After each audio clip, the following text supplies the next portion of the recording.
างเกียงเสียนเทคานขาน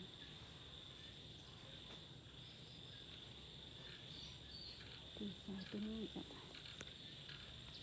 ตัวนี้แล้วก็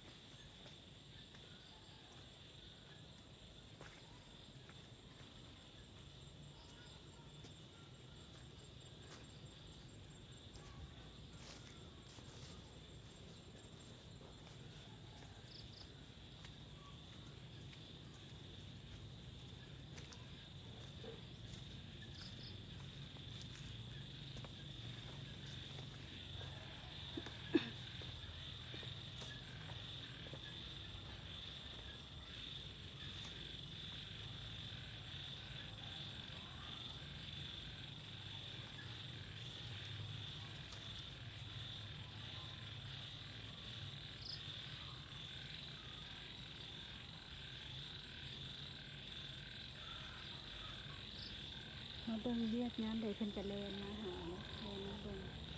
อันนี้มันเกี่ยมสีอันเกี่ยมสีเทคานถึงคานถึงจะใช้เล็กจะเป็นเล็ก14เล็กนี่เล็กค่อนข้างใหญ่จะเป็นเล็กเทียใหญ่เอาเล็ก14เลยตัวนี้อันนี้มันขุมแห่งน้ำเนาะงามมาเบิ่งทางหลังว่าเป็นจังได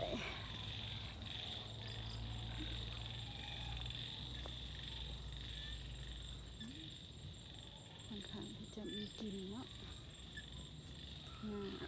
อัปเดตมื้อนี้ก็สิเบิดซ้ำนี้แล้ว